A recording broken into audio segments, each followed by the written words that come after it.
Halo everyone, senang sekali saya kembali bisa menyapa kalian semua melalui video ini ya. Jadi hari ini kita akan bicarakan kelanjutan dari video sebelumnya ya. Di situ kita bicarain siklus akuntansi dimulai dari transaksi keuangan yang terjadi di perusahaan.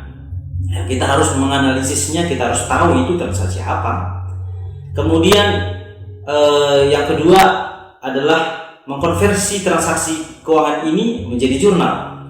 Nah, hari ini kita akan membicarakan dua hal ini, ya, analisis transaksi dan jurnal umum, ya, jurnal yang harus dibuat dalam sebuah siklus akuntansi.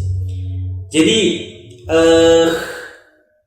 di dalam membicarakan jurnal ini kita akan mulai dari apa sih jurnal itu, kemudian apa manfaat dari jurnal, kemudian bagaimana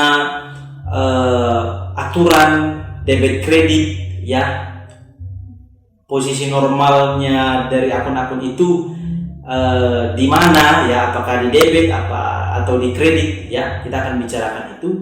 Kemudian kita juga akan bicarakan mengenai bentuk dari jurnal, ya, juga akan kita bicarakan mengenai dari persamaan dasar akuntansi, ya, karena ini akan menjadi dasar dari penyusunan jurnal itu, ya, karena jurnal itu sendiri adalah gambaran dari keseimbangan antara debit dan kredit, dan ini tentu saja persamaan dasar akuntansi yang menjadi dasar atau landasan dari penyusunan jurnal itu. Dan jurnal itu harus antara debit dan kredit harus selalu balance atau seimbang antara sisi kredit dan sisi debit. Jadi ikuti terus video ini ya sampai selesai. Semoga bermanfaat.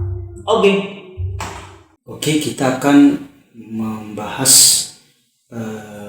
tahap pertama dan tahap kedua dari siklus akuntansi. Yang pertama analisis transaksi dan yang kedua adalah jurnal, ya.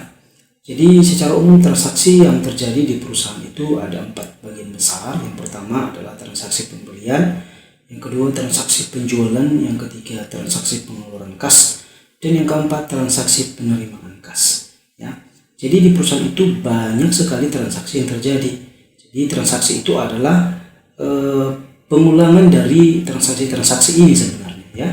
Ya, walaupun ada transaksi-transaksi yang sifatnya itu sebab karena akibat dari transaksi ini, misalnya transaksi penyusutan, ya, transaksi atas penyusutan aset tetap yang dimiliki oleh perusahaan, ya, itu juga bagian dari akibat dari transaksi pembelian atas aset, ya, sehingga harus dilakukan pencatatan atas penyusutan aset yang dimiliki oleh perusahaan. Jadi yang pertama kita akan membicarakan transaksi pembelian. Jadi transaksi pembelian ini dapat dilakukan dengan 3 cara. Yang pertama pembelian secara kredit, yang kedua pembelian kredit dengan syarat termin, dan yang ketiga pembelian tunai, ya. Kemudian yang kedua transaksi penjualan. Transaksi penjualan juga dapat dilakukan dengan 3 cara. Yang pertama transaksi penjualan secara kredit, yang kedua penjualan secara kredit dengan syarat termin, dan yang ketiga adalah penjualan tunai, dan yang ketiga adalah transaksi penerimaan kas, dan yang keempat adalah transaksi pengeluaran kas. Kita akan bicarakan lagi nanti lebih lanjut ini bagaimana termasuk ke jurnalnya. Kita akan bicara secara spesifik, ya, kita akan bahas kasus nanti. Selanjutnya kita akan bicarakan ini jurnal umum, ya. Jadi jurnal adalah catatan kronologis atas transaksi keuangan yang terjadi dalam perusahaan. Ya, dikatakan kronologis karena memang jurnal itu dicatat harus berdasarkan urutan kejadiannya. Ya, tidak boleh secara acak dilakukan pencatatannya, tapi harus secara kronologis, ya. Kemudian manfaat dari jurnal umum itu yang pertama agar dengan mudah, ya, pengguna itu dapat mengetahui kegiatan perusahaan yang terjadi dalam periode tertentu. Misalnya dalam minggu ini perusahaan udah ngapain aja transaksinya, kira-kira kira-kira seperti itu. Kemudian yang kedua,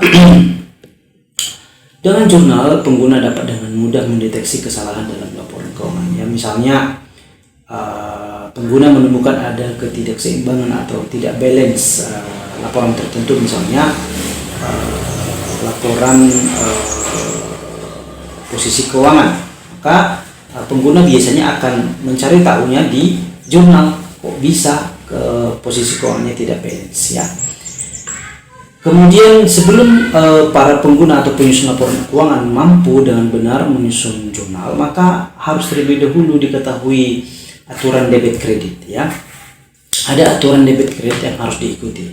Kalau akun tertentu bertambah di sisi apa, kalau berkurang di sisi apa. Nah, ini adalah tabel yang menggambarkan aturan debit kredit ya. Aset kalau bertambah di debit, kalau berkurang di kredit. Ya, saldo normalnya di debit ya. Hutang kalau bertambah di kredit, nah kalau berkurang dia di debit ya. Kalau saldo normalnya ada di kredit. Kemudian modal kalau bertambah di kredit, kalau berkurang di sisi debit.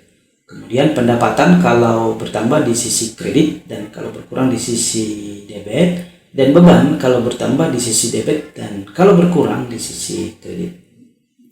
Ya, ini aturan debit kredit secara umum. Nah, ini adalah akun-akun yang dilaporkan pada neraca. Jadi ini penempatan akun yang dilakukan secara spesifik ya. Apakah dilaporkan di neraca atau dilaporkan di laporan laba rugi ya.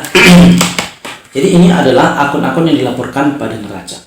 Silakan diperhatikan dan dicatat supaya lebih mudah untuk mengingatnya.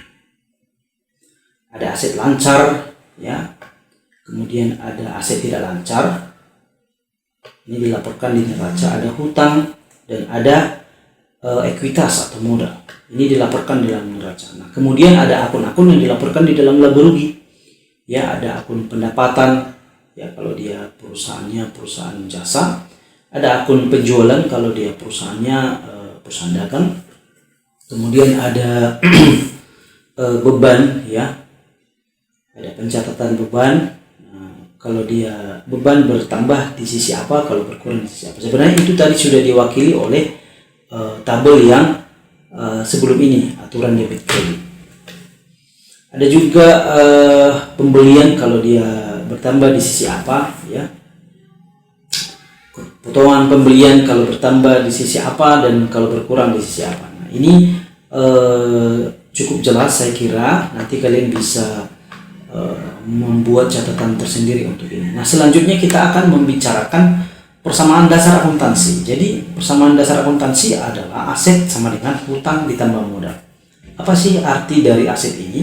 Atau apa sih arti dari persamaan akuntansi ini? Jadi aset sama dengan hutang tambah modal itu artinya bahwa semua aset yang dimiliki oleh perusahaan itu dibiayai ya, dibiayai oleh hutang dan atau modal ya. Dibiayai oleh hutang dan atau modal. Jadi kalau di sisi kalau kita melihat pada laporan posisi keuangan, maka di sisi pasifa itu aktiva itu kan ada aset ya. Nah, di sisi pasifa itu ada hutang dan ada modal. Jadi aset yang dimiliki oleh perusahaan yang pada sisi aktiva itu adalah aset yang dibiayai oleh hutang dan atau modal.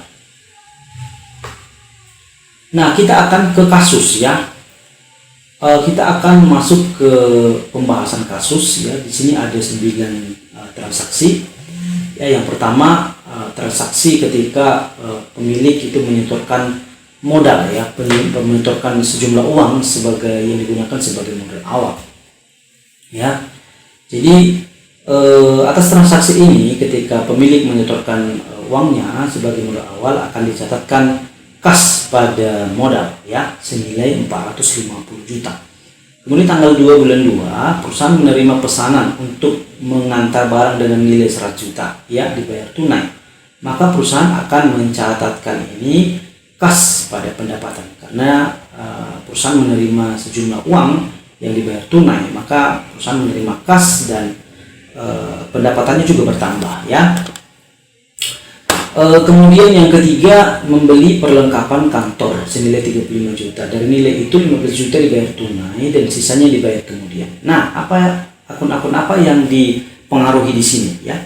Yang pertama adalah akun perlengkapan ya, perlengkapan kantor senilai 35 juta akan dicatatkan di debit, dan kemudian karena dibayar tunai 15 juta maka akun selanjutnya yang dipengaruhi adalah akun kas di sisi kredit, karena kasnya berkurang di sisi kredit ya, maka dicatatkan di sisi kredit senilai 15 juta, dan kemudian sisanya dibayar kemudian, berarti sisanya ini adalah hutang bagi perusahaan ini, sehingga akan dicatatkan di sisi kredit senilai 20 juta ya, sehingga totalnya itu nanti 35 juta.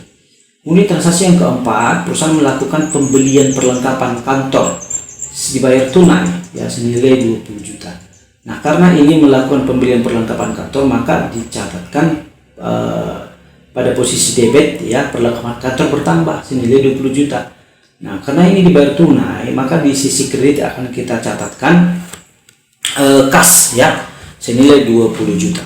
Kemudian yang kelima, transaksi yang kelima, perusahaan melakukan pembayaran kepada rekanan atas jasa yang diberikan ya, atas jasa yang diberikan senilai 23 juta. Jadi ini pembayaran atas hutang ini ya. Jadi ketika dilakukan pembayaran atas hutang yang dilakukan perusahaan, di mana perusahaan ini menerima jasa dan jasa itu diterima dan uangnya akan menyusul, dan hari ini pada tanggal 5 dilakukan pembayaran ya, sehingga perusahaan akan mencatatkan pada posisi debit itu adalah hutang usaha, hutang ya, hutang karena di sini kan dia membayar hutang sehingga hutangnya yang berkurang. Kalau hutang berkurang di sisi debit, dan yang berkurang di sini adalah kas ya, karena dia mengeluarkan sejumlah kas untuk membayarkan pembayaran jasa yang diterima oleh perusahaan. Kemudian tanggal 6 perusahaan meminjam uang dari bank. Berarti di sini perusahaan menerima uang, artinya kas bertambah di sisi debit dan hutang bertambah di sisi kredit senilai 25 juta karena dia meminjam ya. Kemudian yang ketujuh, membayar gaji karyawan senilai 86 juta untuk bulan Februari. Ini ketika membayar gaji ya senilai 86 juta, maka perusahaan akan mencatatkan beban gaji pada kas ya, beban gaji pada kas karena dia sudah membayarkan ya gaji yang harus dimiliki oleh atau harus dibayarkan oleh perusahaan. Kemudian yang kedelapan, Tuan A melakukan penarikan sejumlah 35 juta untuk keperluan pribadinya. Jadi kalau ada transaksi seperti ini artinya penarikan ya, atau prive ya, sejumlah 35 juta, maka dia akan catatkan di sisi debit prive pada kas ya senilai 35 juta.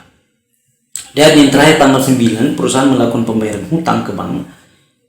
Kalau dia membayar hutang, berarti yang kita harus memperhatikan di sini yang berkurang adalah hutang, karena tadinya kalau dia menarik sejumlah uang, hutangnya bertambah, akan dicatatkan sisi kredit, dan hari ini perusahaan membayar hutangnya itu, berarti yang tadinya di kredit akan di debit ya. Jadi posisi hutangnya dicatatkan di debit senilai 3 juta rupiah, dan di kredit akan dicatatkan kas senilai 3 juta rupiah. Nah, ini adalah jurnal yang disajikan atas transaksi pada slide sebelumnya. Ini merupakan bentuk dari jurnal standar. Ya, jurnal standar itu terdiri atas tanggal, keterangan, nomor akun, dan posisi debit maupun kredit. Ini jurnal atas transaksi yang ini ya. Kemudian ini adalah tampilan untuk transaksi yang sudah kita bahas tadi ya, yang disajikan dalam bentuk persamaan akuntansi ya, persamaan dasar akuntansi ya, dalam tabularis. Jadi bagaimana perubahan-perubahan atas aset, kemudian atas hutang dan atas modal kalau atas transaksi itu disajikan dalam bentuk persamaan dasar akuntansi ya. Jadi demikian pembahasan kita hari ini. Semoga ini bermanfaat dan memberikan insight bagi kalian, bagi yang belajar atau yang memulai belajar siklus akuntansi. Ya, saya kira sudah cukup jelas. Jadi demikian, sampai ketemu everyone. See you.